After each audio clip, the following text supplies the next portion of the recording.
မင်းရဲ့အိမ်မက်ကမင်းကိုအချစ်စွန့်လို့ကိုကနာအောင်ပေးဆက်ဖို့တောင်းဆိုလာမယ်ဆိုရင်မင်းဘယ်လိုဆုံးဖြတ်ချင်လို့ချမယ်ဒီဇလန်တို့ရဲ့အမျိုးသမီးကတော့ဇိမ်ခံကားကောင်းကောင်းကိုမစီပဲရုပ်ဆိုးပြီးဆင်းရဲတဲ့အမျိုးသားတစ်ယောက်နဲ့လက်ထပ်ကိုရွေးချယ်ခဲ့လူတော်တော်များများဒီမိန်းကလေးယူသွားပြီလားဆိုပြီးလောင်ပြောင်ကြတယ်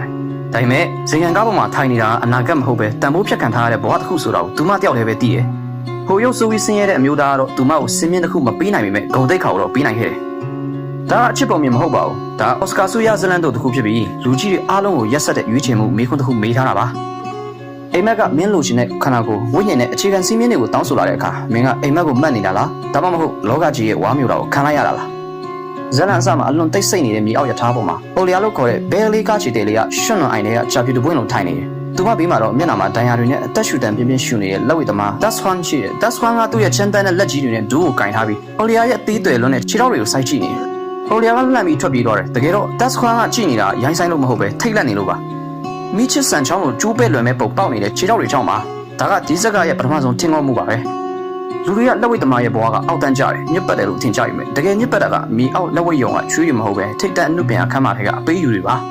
နီးပြရဲ့လက်တွေကအာနာကိုပြနေပြီးအိုလီယာရဲ့တီးခန့်ခြင်းကအိမ်မက်တွေအတွက်ပြန်ပေးဆွဲခံထားရတဲ့အပေးယူတစ်ခုဖြစ်နေပါတယ်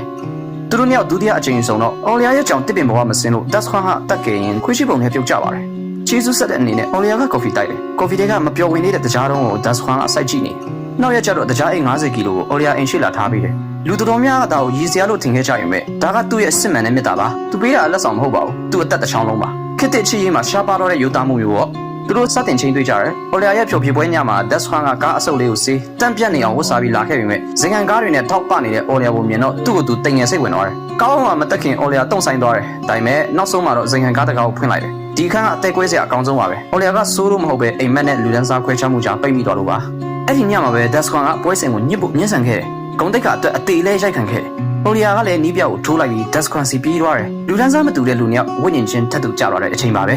ဇလန်အဆုံးမှာတော့ထင်မှတ်မထားတာဖြစ်လာတယ်အိုလီယာကထိတ်တန့်ကချီတဲမဖြစ်လာသလို Das Juan ကလည်းချန်ပီယံမဖြစ်လာပါဘူးသူတို့အကြီးလက်ကတစ်သားအိမ်လေးမှာရိုးရိုးရှင်းရှင်းပဲနေထိုင်တော့ကြတယ်အိုလီယာကမိဖို့ချောင်ချင်းချင်းလေးထဲမှာခြေပြားထောက်ပြီးကနေတယ်သူမခြေလမ်းတွေကမကျဲဝန်းတော့ပေမဲ့ Das Juan ကြည့်နေတဲ့အကြည့်တွေထဲမှာတော့အလင်းရောင်တွေရှိနေတော့မှာပဲဒီဇလန်တို့ကပြောပြချင်တာကတော့ကိုယ့်ကိုနှိမ်ချပြီးအောင်မြင်မှုကအဆုံးသတ်မကောင်းပါဘူးစစ်မှန်တဲ့အချစ်ဆိုတာဘသူကိုဇင်ခံဘဝပေးနိုင်လဲဆိုတာမဟုတ်ပဲဟန်ဆောင်မှုတွေအာဏာတွေကြားမှာကိုယ့်ကိုအသက်ဝင်စေတာမျိုးပါဇင်ခံကားမရှိလက်ဆောင်ကြီးကြီးမားမရှိရင်တော့မုံတိုင်းထန်နေတဲ့လောကကြီးထဲမှာမင်းအတွက်ထီမိုးပေးနိုင်တဲ့ရိုးရှင်းတဲ့ဘဝလေးထဲမှာခြေပြားထောက်ပြီးကချင်စိတ်ပေါက်လာအောင်စွမ်းဆောင်ပေးနိုင်တဲ့အရာဒါစစ်မှန်တဲ့အချစ်ဖြစ်ပါတယ်